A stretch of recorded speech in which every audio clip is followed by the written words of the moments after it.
Boa noite, seja bem-vindo, seja bem-vinda. Minas Gerais vive uma grave crise financeira e fiscal desde 2014. Atualmente, é o terceiro estado mais endividado do país, atrás apenas do Rio de Janeiro e do Rio Grande do Sul. O governador Romeu Zema, eleito recentemente, que tomou posse esse ano, tem a responsabilidade de reequilibrar as contas públicas e melhorar a situação do estado. No programa de hoje, ao vivo, vamos debater sobre como o cenário financeiro do estado pode melhorar e contribuir para a sua vida. E se os cortes que o governador fez até agora e os que ainda estão para fazer mudarão alguma coisa nesse triste cenário. Participam conosco no debate Ronaldo Machado, diretor fazendário do Sindipúblicos de Minas Gerais, formado em Direito e Administração Pública, é servidor público há 27 anos, lotado na Secretaria de Estado da Fazenda, onde é técnico fazendário. E Paulo Renato Alves Oliveira, bacharel em Direito pela Unimontes e especialista em Direito Público. Agora, a sua participação junto com o Paulo e com o Ronaldo, ela é fundamental. Mande a sua pergunta ou seu comentário pelo WhatsApp aqui da TV Horizonte, no 31 99642 8473. E não se esqueça de colocar o seu nome e de onde você está enviando a sua mensagem. A sua participação como servidor público será essencial. Como que você está vivendo, por exemplo, a divisão dos salários ao longo do mês?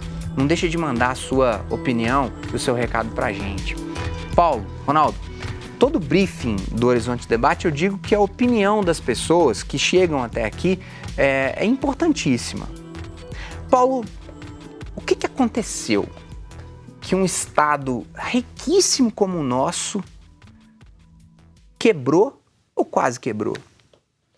Jória, enfim, são uma série de medidas até a gente chegar na situação caótica que a gente vivencia hoje no estado de Minas Gerais, mas fazendo um histórico dessa situação, inicialmente a gente vê um decreto do governador Fernando Pimentel declarando calamidade pública no estado, sendo que os principais fatores que ele argumenta para fins desse decreto de calamidade foi o aumento exponencial da folha de salários no estado de Minas.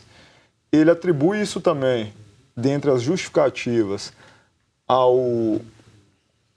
grave crise financeira enfrentada pelo país, tanto uma crise macroeconômica quanto uma crise macroeconômica no plano internacional, quanto uma crise também dentro do Brasil, e o endividamento de Minas Gerais com a União. Ronaldo, a culpa é de vocês, servidores do Estado? Evidentemente que sempre o servidor público, né, sobretudo, e vale destacar, o servidor do Executivo, né, sempre ele é chamado a pagar a conta. Mas, na verdade, é o seguinte, só um breve relato, o servidor público mineiro está há 10 anos sem nenhum tipo de reajuste, sem nenhuma perspectiva de futuro desse reajuste, haja vista a atual situação financeira do Estado, que é preocupante, né? E se tratando de situação financeira, é uma questão que o governo Zema ele tem que ter muita cautela no futuro, né? Sobretudo essa questão de renegociação da dívida do Estado com a União. Qual que é esse funcionário, Paulo, público que deu problema?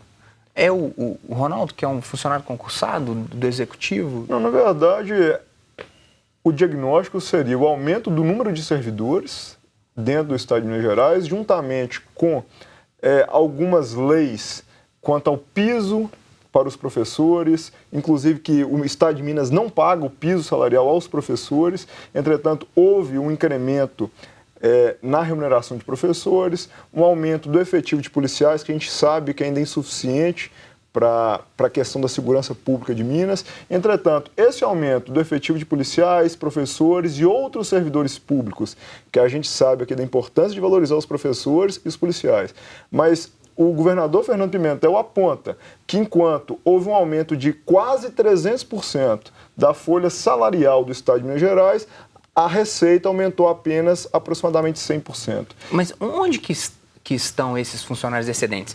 Porque no tempo de hoje, não há a efetivação, por exemplo, do ensino médio integral.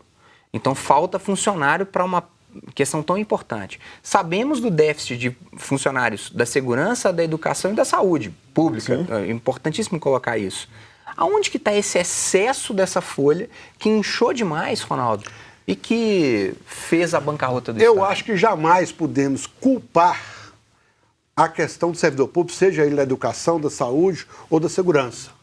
Aí nós vamos discutir, adentrar na questão tributária do Estado.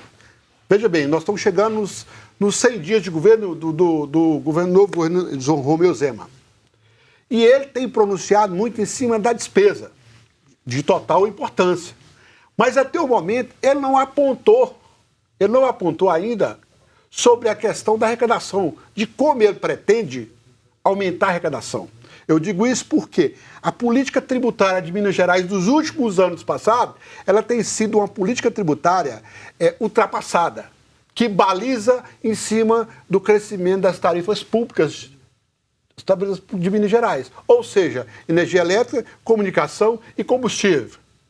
Então são tarifas públicas que independem da ação do governo mineiro. Ronaldo Paulo, sendo pouco modesto, em breves 6 minutos de programa, a gente já chegou no cerne do problema, uma máquina muito inchada, mas inchada onde não tem eficiência, e uma baixa qualidade de arrecadação? Esse é o ponto? Na verdade, a gente está abordando a questão dos servidores, mas a gente tem outros vetores também, que conforme já foi abordado, a questão da arrecadação do Estado, e principalmente a União ela tem instituído contribuições em que o Estado nada ganha com essas contribuições. É uma arrecadação exclusiva por parte da União. O Estado não fica com nada disso. E, em contrapartida, a gente tem desonerações que foram feitas, inclusive do IPI, que impactam diretamente em Minas Gerais, inclusive com isenção de tarifas de royalties por parte da União, nesse IPI, em que o Estado não arrecada e talvez seria uma grande solução para as finanças públicas mineiras. Apenas para a gente contextualizar o telespectador, quando a presidenta Dilma fez uma isenção dos produtos de linha branca, geladeira, máquina de lavar, desonerou parte dos impostos para que o preço desses produtos baixasse. A gente tem recebido esse tipo de desoneração para coisas que são específicas do Estado? E segundo, todo Estado que produz petróleo ou que produz minério e que tem um impacto no meio ambiente, ele tem que ser indenizado em função do que ele está perdendo. Esse é um outro ponto importantíssimo, Paulo? É isso que você ressaltar? Com certeza. Primeiro porque o próprio IPI, que é imposto sobre os produtos industrializados, que é essa linha branca que você mencionou, e não apenas a linha branca, mas diversos veículos também chegou em 2009. Sim, diversas outras questões. Isso compõe o bolo tributário, a receita por parte dos estados. Então, com essas desonerações, hoje fala-se muito, inclusive, da Lei Candir, do que a União deve ao Estado de Minas Gerais, que seria talvez a salvação financeira das contas públicas do nosso Estado, né, que é das piores possíveis.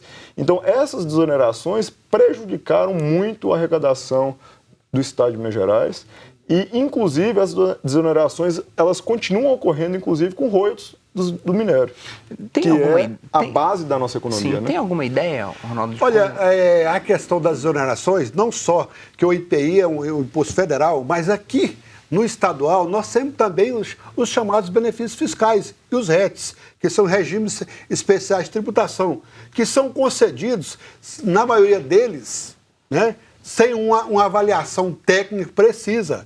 E o que a gente clama ao governador eleito, o governador Romeu Zema, é que ele deveria fazer uma revisão, assim como ele lançou a questão das despesas, chegou num primeiro momento exonerando todo mundo e tudo, ele deveria ter feito também uma suspensão de todos os benefícios fiscais, de todos os RETs, e analisar, botar a parte técnica da Fazenda para analisar todos os benefícios fiscais, uma revisão geral. E isso não tem acontecido. Então, a preocupação nossa em cima da Receita é que a Receita de Minas Gerais ela vem sendo conduzida no mesmo cordão há 20 anos. Então, se não tiver uma mudança na forma da tributação, na forma de gerenciamento da Receita Estadual, o Estado de Minas Gerais não vai sair dessa crise fiscal. Por quê? Porque a Lei Candir está aí.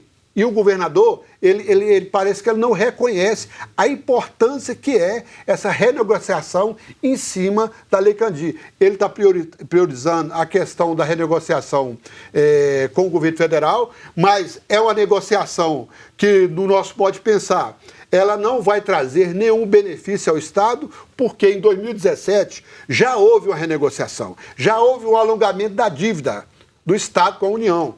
O Estado já fez uma renegociação. E hoje, o que o governo federal está, as contrapartidas, que é privatizações, congelamento de salário, né, por um tempo determinado. Então, isso nos preocupa. O servidor público, volta a afirmar, o servidor público não pode pagar essa conta. O servidor público hoje vive uma situação financeira caótica, além da questão do congelamento de salário, que nós estamos há 10 anos sem reajuste, ainda hoje, grande parte do servidor vive uma crise na questão assistencial, que é a questão do IPSENG. IPSENG, por aí vai. Ronaldo, Paulo, caminhamos agora para o finalzinho desse primeiro bloco. Acho que coloquei, junto com os nossos convidados, aquilo que é mais importante para esse processo. Legislação, postura econômica e postura política. Fica com a gente. Até daqui a pouco.